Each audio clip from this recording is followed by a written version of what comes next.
Welcome to Lost in the Lakes, and today we're going to go on a wild camp up Bowscale Fell. Okay, so we're having a bit of a tech issue. This thing won't do its navigation. Let me show you what's happening. So we're currently here. Let me just zoom out and do what I usually do. Let's say, where are we at? Bowscale Fell, 702 meters. Enter, enter, go. Continue to path. Shows no footpath. And then when you start walking, see the ETA flashing and it continues beeping. So it's almost like it doesn't know. It knows where it's at, but it can't do the navigation thing. So I'm going to have a play with this and hopefully, look at that, see? If all else fails, we can still follow the map. It's just a nice to have. So stop navigation so we can zoom in. We can follow the path. It's literally a single path all the way up, and Bowscale Town is just on the inside there, but I'm going to try and use this. So let me try and get this sorted and yeah, see what's wrong with it, and I'll let you know. I'll come back. Okay, so got nowhere with the sat nav, so we're just literally using it as a map to show where we are, keeping an eye on it. Something's messed up with the guidance. I've reset it completely, did a factory reset. So whether there's an issue with the maps, whether there's been an update or something, I don't know. I did leave it on, so it's got an update, or it might have had an update. It is saying that the maps are needing an update, but doesn't have enough data to do it. So I've just left it now. I don't want to do too much to it, considering, I mean, I know where I'm at. I'm in the valley, but I can still use it as a normal map. But this is also a thing to say, well, I thought I got the best, but they can still fail as well. So don't use it as a full-on guide. I can use it as a map. I've still got maps on my phone. I know where I'm at anyway. A map and compass I always keep as a backup. At least you know they're not going to fail. Not only that, they always say you need the knowledge as well of how to work a map and compass. I mean, what use are they if you don't know where you are? They always say, you know, if you working a map, it's always good to sort of see where you are. But the problem is now, map reading's slightly different because you rely on these things until they fail. And then you've got to be able to open a map from perhaps anywhere and be able to figure out where you are from, like the map, you know, if you know the general area. And what we used to do in Scouts is walk ages without using the map, or someone uses a map and then gives it to someone else and say, right, try and figure out where you are.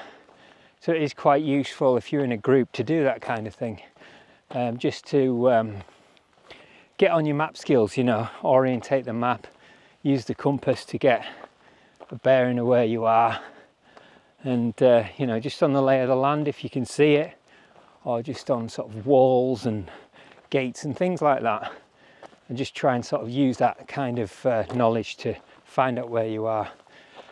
Right, it's quite a funny valley. See, it's beeping again randomly. Stop the navigation on it and it's still going. Right, just gonna have to beep away. So this valley, you got quite a flat sort of valley all the way up, and there's houses, so you kind of like feel like in your fells. It almost reminds me of Pennines, this. You're on the edge of the Lake District and you've got sort of long, deep valleys. You know, you've got cars all the way up there. So you can actually drive. I'm not sure about the access up here, but you can actually drive quite far up into the fells. I think Lingy Hut's over there somewhere. And again, these are fells that I've not really explored. So it's good to get up here and not be able to navigate. There you go. But at least I know where I'm going. I'm going to get to the tarn, which I believe is just round the corner. And I might even just switch this thing off and play it by ear. I mean, it's a big old footpath. This is a bridleway. There is a path that sort of comes across, so I could have actually gone down there, but I'm not sure about parking and access. But I've just parked at Bowscale itself. Quite a lot of flying ants around. I noticed that when we were up Nethermost, and there was a hell of a lot of flying ants all the way down, sort of walking around, flying about and stuff. Yeah, it's the time of year, I think. It suddenly got warm when we've had a lot of cold, and now the sun's gone in. So hopefully they'll sort of die off as it gets a little bit chillier. Nice little sort of quiet area of the Lake District, this. Nothing like your busy cat bells and stuff. I've only met one person so far, and they were local, as in they live just down the road there. Yeah, this is a new one for me. I can see where the footpath goes now. Might even have to switch the annoying GPS on just to make sure I'm going in the right direction. There's a path over that sort of way that goes up, but I believe there's another one that goes straight up. It's a bit steeper, that takes you to the tarn itself. And then this area here, looking at the map, where we at? There, that's the one. It's a little bit higher than the tarn itself, so I think we're going to go up, judge what it's going to be like up there, and maybe go up to the top of Bowscale itself. But looking on the maps, there's a few sort of level points up there quite high, and also around by the tarn as well, there looks like there's a few. I'm going to carry on up here, take a left, come off the bridleway onto the footpath, and go straight up to the tarn. Okay, so just climbed up a fairly steep incline. I'll have a look at the tarn for the first time. Now, if I have been up here before, I cannot remember. Oh, fully expecting someone camping here. There we go. Right, so I dropped down into the tarn there, and there's a tent. There's 3 guys camping there. Further along, there's another tent, and on the opposite side, there's another tent. So I've taken the opportunity to scale up there while it's still light, so it might be getting dark when I get on top, but I've got my head torch. I know what I'm doing. So there is a path that goes up there, but it looks like it leads to nothing. It gets quite steep and craggy. This is all quite steep and craggy, so I'm going to kind of go up here and then double back on myself before it gets too steep, and then sort of just zigzag up rather than going straight up there. I'm just going to continue up this way and see how it goes. Just looking down at that tarn there, it looks like a deep tarn, that one. It's a lot bigger than I thought it was going to be as well. And typical with these tarns, there is a lot of crag around. Like I say, I'm not even going to try and risk going up that way. I'm just going to kind of go this way till it gets too steep and then zigzag back. Coming up near the top now, still quite steep. Sun's still quite high, although you can't see it in the clouds. It's dark down there now, but we'll get an hour or two more up here than you would down there. I mean, the sun's pretty much set, so you can just kind of see where everyone is. So look, let me zoom in. So you got 3 guys here, another guy here, and then another one over on that side. And yeah, having a whale of a time down there. They've got radio and everything. You can see more of the views now. So we're going to get up over to the top. Like I say, we're not far. We've got blue skies and they're coming our way. So hopefully it's going to be a nice calm night. That drop off down there, that's what we've just climbed up. Hence why I'm out of breath. Let's see what it's like on the top of here. Bowscale is just over off in the distance there. There's what I thought was a tent, it's actually a bird. And I think here's the summit of this one. Now, quick look on the old phone to see if this has got a name. Shunking, zoom in, pile of stones. So this mountain here is pile of stones. I think it's represented by this cairn, which is a pile of stones. But it could be a false summit because there is a pile of stones over here as well. Over in the distance there you can really see the saddleback of Blencathra, and then looking down onto Suter Fell just below. Right, so this is Pile of Stones. I'm really surprised it hasn't been renamed to sort of Palace Jans or something like that, but looks like the summit of Pile of Stones does have a nice view, 360 almost. But we're going to go a bit higher. We're going to go over to Bowscale itself. All this is kind of classed as Bowscale Fell. I do think that is the summit. It's one of these where you go to that pile of stones and you think it's the summit, and then you go to that one and you think that's the summit, but I do think this one's a little bit higher. We're back to the summit of Pile of Stones. Just below us now is Bowscale Tarn. So why did I mean, that's Bowscale Fell, but I mean, I can see why they call it Pile of Stones. But I mean, it could do with a nicer name, you know, maybe Vista Fell or something. You know, you got a nice view across everywhere. Or Raven Fell. There's a raven just stood on the summit of this one here. But I believe this one's got a different name. Let's just check the OS map. This is OS map as well, like latest OS map.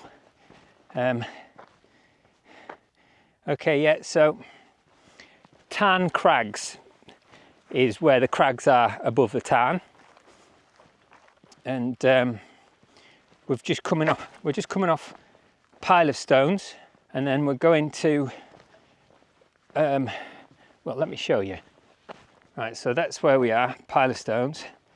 Then you've got Bowscale Fell there, which is that flat bit, and then you've got another summit called Pile of Stones.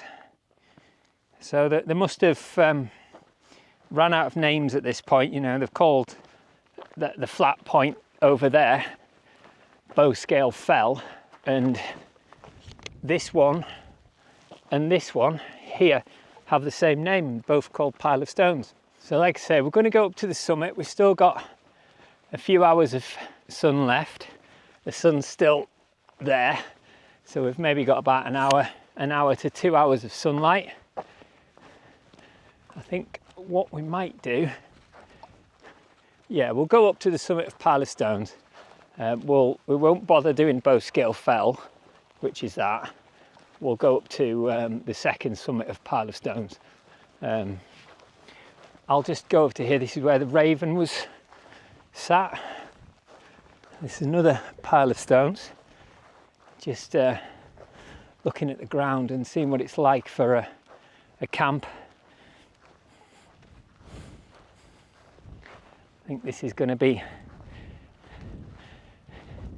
yeah, so you can see the town down there. So we're going to go off to the summit of Pile of Stones. So I don't know if it's a generic term of Sod's Law, but I've got my Hilleberg today because last week, well, if look back at the video, if you haven't seen last week's video, my tent collapsed on me, and I didn't film it during the night. I wish I had, but I did actually catch it in the morning, so I was able to show you what it was like and the problem with the tent. I'm just going to call this Bowscale Fell. It's the highest fell around and it's all Bowscale. Yeah, the wind at the moment is probably 2 to 3 miles an hour. I decided that the Hilleberg was coming out today because I'm not having a tent collapse on me. And again, Sod's Law, it's gorgeous. The MSR would have been fine, and the MSR is 1.4 kilos lighter, but it did mean I had a sleepless night, so I'd rather carry 1.4 kilos of extra tent, and be able to sleep for at least 6 hours, which is kind of what you do this time of year. You know, you're in bed by 11 o'clock and realistically you're up at 5.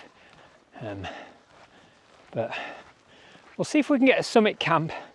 But looking at the ground on the other two back there, it could be quite hard. Thankfully on Google Maps there is a photo from up here, and I had a look, and it did look like there's a sort of darker grassier bit off to the side, and here it is quite boggy, so it's soft. And again, with the Hilleberg, you probably pitch on a bog and be fine. I've also got the footprint to go down, so I clipped that in yesterday. I thought it would be a bit of a rigmarole than what it was, but it was fairly easy to put in. But we'll see what it's like to set up. The wind's starting to pick up just a little bit now, but again, it's still just a gentle breeze. We're up at 2,000, where are we at?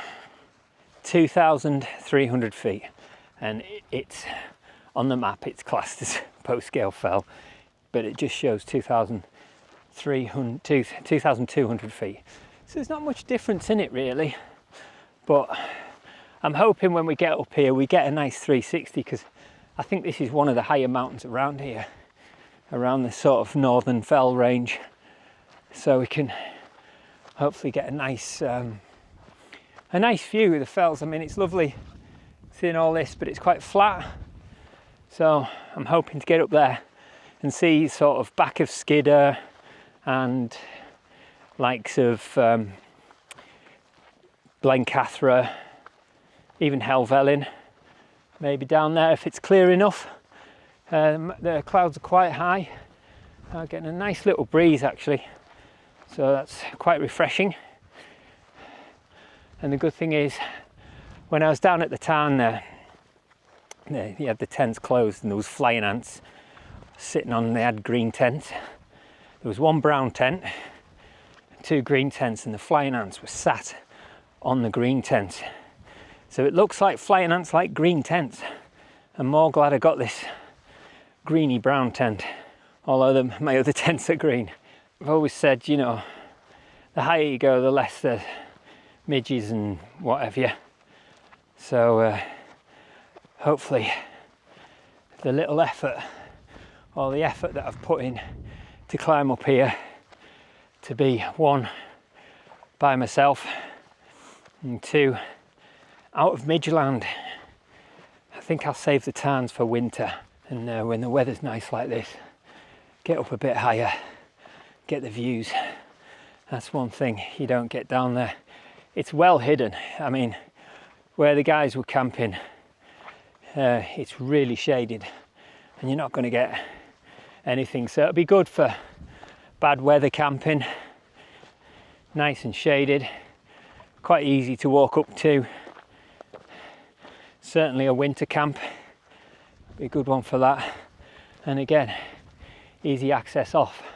So the footpath here is quite rocky, so potentially we might have to go over to the boggy area, but I think if anything we might have to go back to a pile of stones over, which is over in that way. I mean, there's still a fair bit of sunlight left, but if we can get a summit camp, I think we'll go for that. Just coming up to the cairn now, and where I saw the potential camping spot was just slightly over a bit. And there we go, just to the left of the sun, just about there. That's Skiddaw summit. Clouds are just hitting it, sort of lower clouds. And then you've got a nice little vista there. And what have we got? We've got someone camping on top. So I was just chatting to them guys in the background there. They've got the Berghaus Cheviot tent, and it seems pretty good. So I'm going to have a look over the other side of here, because I'm not going to disturb them guys. I'm just going to sort of, they're going to go for a sunset, I'm going to go for a sunrise. So I'm going to be looking more out that way, but I think I might go back to pile of stones. Yeah, that's boggy as hell down there. So there is some potential camping spots here. But to be fair, I think I'm going to go back to pile of stones and pitch up right on the tent, because you get nice views there. So I'm going to get a move on. I think I need to get this tent pitched up before it gets dark. Time's coming in, and I just want to get a nice pitch. There's a potential down there, but I think, yeah, we'll go back to pile of stones and we'll get a summit pitch. I thought I'd take a risk and come over to Bowscale Fell, this part here, just to see what it's like. I say risk, it's only 5 minutes down the road there. I just want to try and get a nice little pitch. So I think somewhere around here will be all right. There's a little patch here we could maybe choose. It's kind of level, and we've got a bit of a sunset. I'll have a little walk over here just in case there's something a bit nicer. As you can see, the sun's, it's not setting, it's still above the cloud there. In fact, you can see, you probably see it better on the camera than you can with the naked eye, where the sun is. This here is a little bit boggy, although here might be all right. There's a little bit of shorter grass. Let's have a little look, see if there's a little bit more grassy. I'd prefer to get grass than moss, but again, we've got the old Hilleberg, so we can camp anywhere we want. It's just a bit of a slope here, so we'll come back up here and we'll just stick it up here where it's kind of level. I think if I make a beeline for the most level place and then just stick it up there. But it does look like here it's got good potential. So I think we're going to pitch about here. This seems to be the flattest point. Just have to remember to clip myself. In fact, I'm going to put a jacket on now. It's just getting a little bit chilly.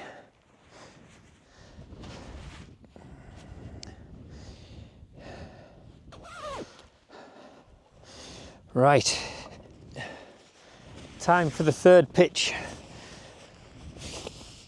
of the Hilleberg Soulo.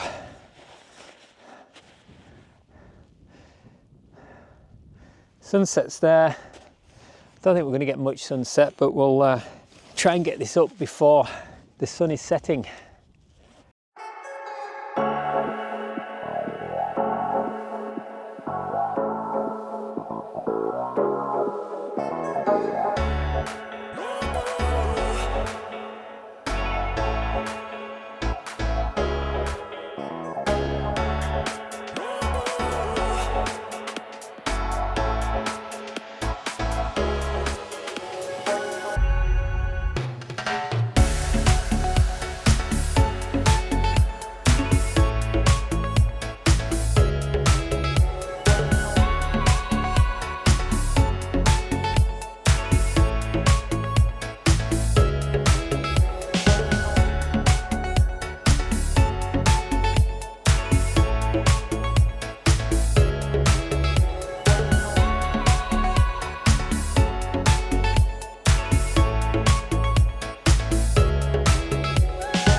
Tents up, nice and taut, as I like it. And there's the sunset. Look at that. That's Skidder just over there. And then a load of others. Right, let's get all this chucked in and we'll get comfy. Just see the sun just going down. Look how red that is. Looks stunning. So here's the setup. So we've gone back to the trusty down Pipe Dream 400. Got the again the Nemo pillow and the usual setup with the Thermarest Neo Air. This time I've decided to put all my food in a little Osprey pack. I've also gone back to the MSR wind burner. Just, it's a trusty thing. It's worth the wait actually. And this is with my food. Brought myself a little chocolate bar because I was starving last time. Got a couple of Nescafe things. Brought a Leatherman, little Juice CS4. Don't make these anymore, and I don't know why, because they're really good. And food from last week, which I never ate because I ran off the mountain. So I've got my expedition breakfast, and I've got my chicken curry, and I definitely will be eating them because I am starving. Brought this as a cup. This is the silicone. Again, Sea to Summit have stopped making these, they just make the cup version. So this one's got a lid and it's just a folding cup. So you can use it as just a folding cup, or you can actually seal it and have stuff in there so you can keep it for a bit longer as well. And it stops it getting, you know, if it gets tipped over, which it does, things get tipped over in tents dead easy. And then this is actually a SodaStream bottle. It's just a nice shape to fit in the side of my Osprey backpack, the Exos 48. So that's my stuff for tonight. Oh, and I've got the usual titanium spoons as well.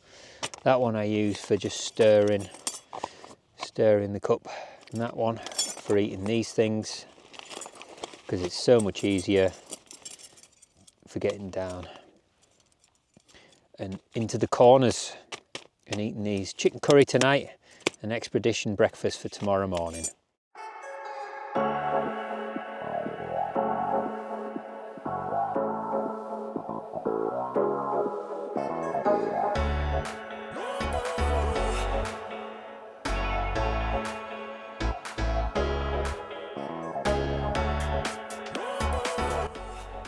Just had me tea. I've had the Adventure Food curry, chicken curry, 600 calories, quite filling. I quite like these Adventure Foods. They're £7.50, and for the price of them, not bad at all. Also used my little mug and had a hot chocolate, so quite filling. I don't need my emergency chocolate bar wherever it is. Don't need that just yet, but I might do in the morning. Anyway, right, so I'm going to get off to bed, and it's 10 o'clock, so we'll see you in the morning. Good morning. So it's the next day. Don't know why we explain it's the next day. It's quite obvious it is, because it's light and I'm up. So I've packed away. I'm getting used to this, putting everything in little bags. You know, I've got my sleeping bag in there, got my thermarest and my pillow in there, and my little gadget for blowing it up. Got my down jacket in there, got my thermarest trekker chair there. Again, all sort of moduled up, and it's really handy for keeping things tidy, because it's really easy to get messy in a tent.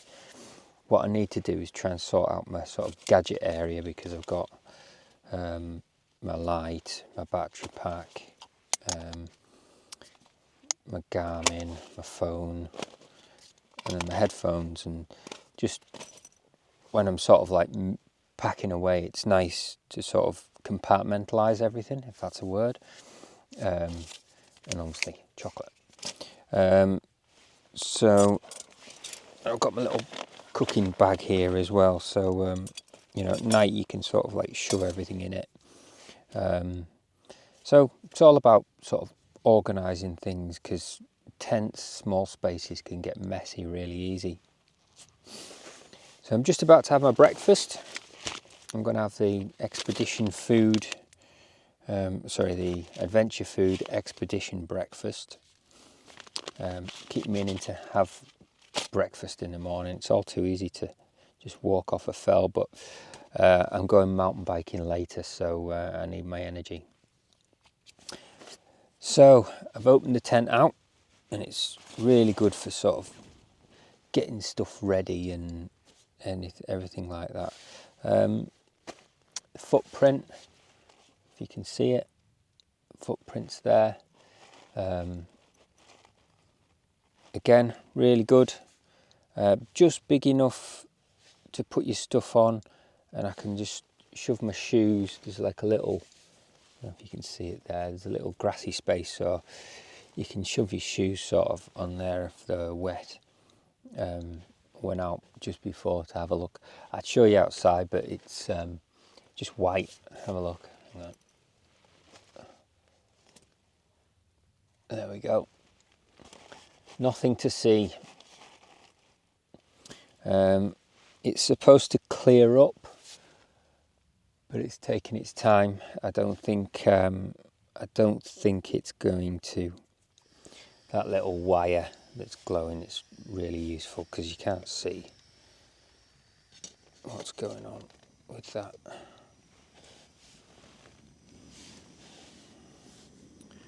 Right, we'll just leave that to boil up. I've got my double mocha and this, so I'm going to prep these now.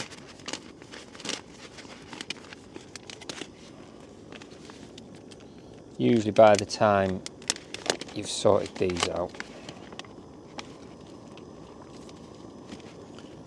them little things not to eat, yeah, by the time you've sorted these out, the water's boiled.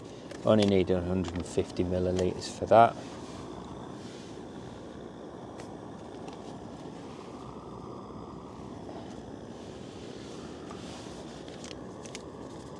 Try not to get this everywhere.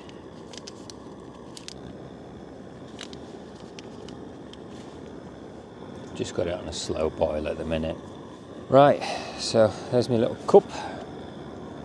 It's quite good, these. They let just enough heat out to hold it. The titanium pots, they burn your hands pretty much straight away. Same with anything else. All I want to get it up to boil without steaming too much. So I find if you do it quicker, the faster you bring it to boil, the less it steams and you get, you know, steam and water in your tent. Don't know what it is. Something's in here, but it must be burning something on the bottom, because it always smells like a burning wood or something. Some water in here first.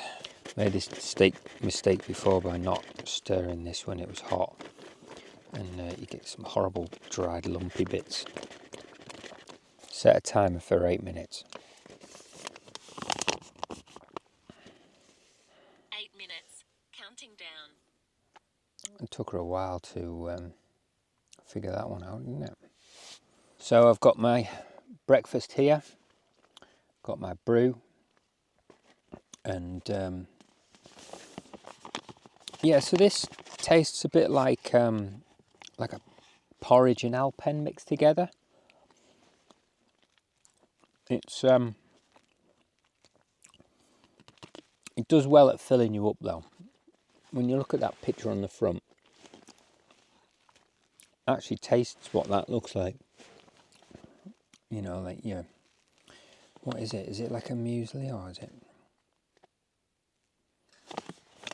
It says on the back anyway, I think. If I can find English. Cereal with fruits and hazelnuts. So it's like a porridge. But yeah, no, it's nice. I've been having some tech issues this morning.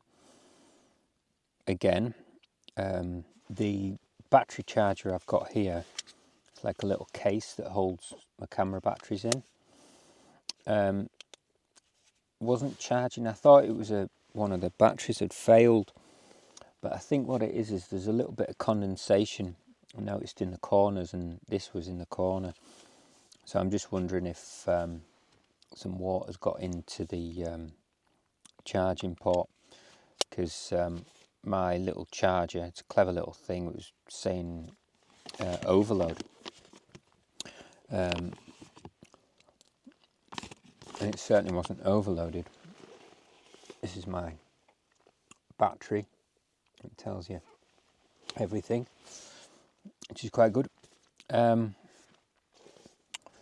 So what I have been doing is just charging the camera. So I've got one in the camera now charging up, and it's quite a fast charge in the camera, so it's quite good. So I've got 2 full batteries. This one's 69%, and charging up, and I'm eating my breakfast.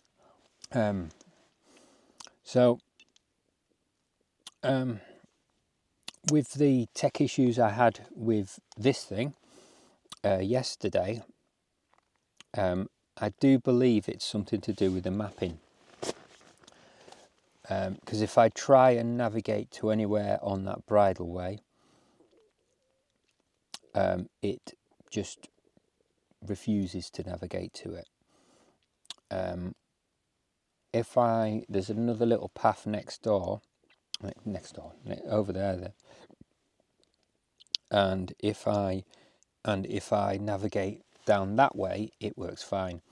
So I think what it is something to do with the mapping, whereas it doesn't. The navigation side of it just doesn't have that path on the maps. Right, as you can see, no view at all. It's just absolute whiteout.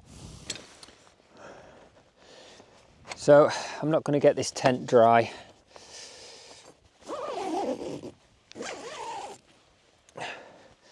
But the good thing is no wind, so we can get pretty much all the tent pegs out in one go.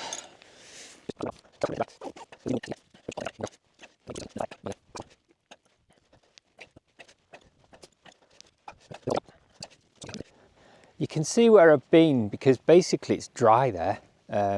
Yesterday when I come up, obviously you've seen nice weather, and look at it now.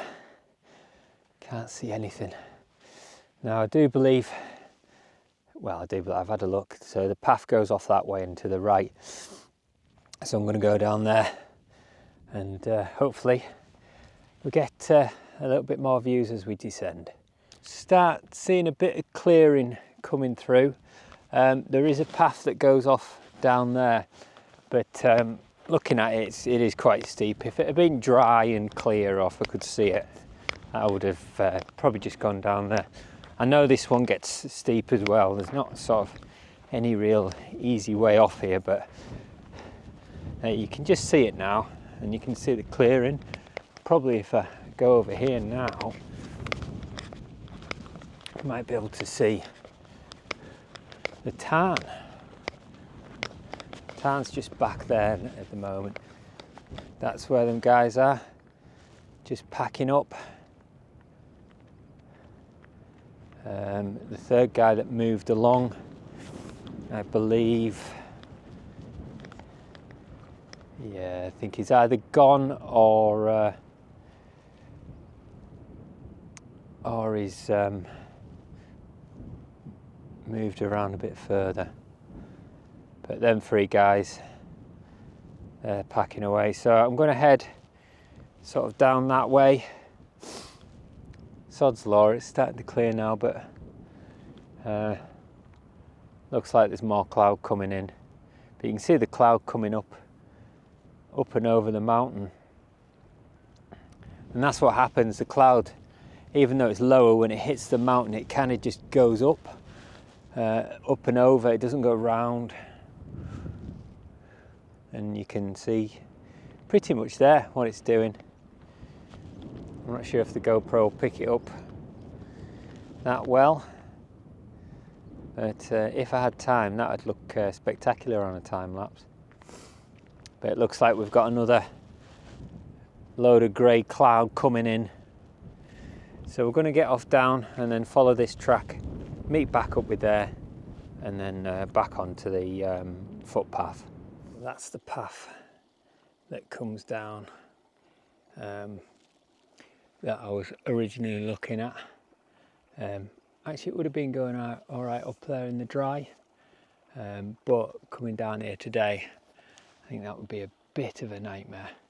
There was another path here which I took, I think it was this one, or was it further down? Let me just go around and have a look. Yeah, so it was this path here coming down, and even with the poles, that was still a bit of a push. Quickly filming it, that's the other path that I was originally going to take. I just took it down here, and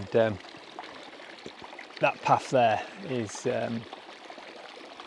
really steep. I wouldn't recommend that in the wet. That's bowscale tarn just behind me there. Just sort of go up and have a look at that route for future reference. It's always good to know when you can see, but look, even though we've dropped down, you can see blue skies here. Look at that coming in, and we're not high at all really up here. In fact, I can probably tell you we're at 1,500 feet, so 500 feet, 700 foot down from where we were. I think we were roughly about 2,200 feet where I was actually camped. So a good height, and no wind at all. And, you know, in fact, clear skies at night. And then in the morning when I was wanting a sunrise,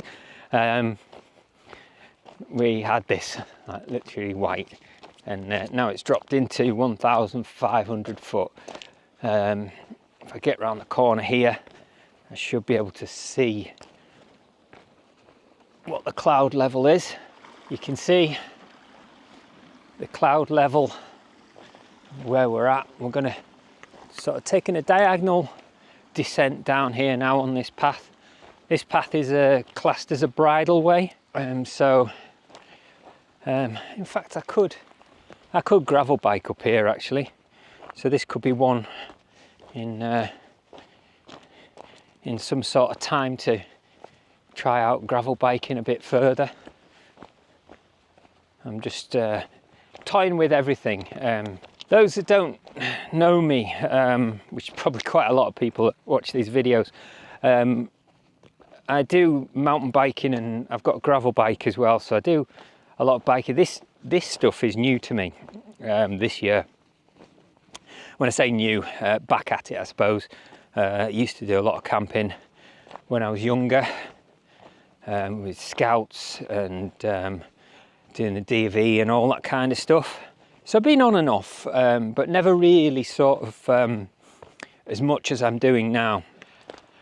Right, so we're parked pretty much over there, and yeah, it's just a general footpath down now, general slope down, and then level again. So we're just kind of walking down this valley, and oh, wouldn't you just love to live somewhere like that? Someone did mention to me about camping the Wainwrights, 250 fells. And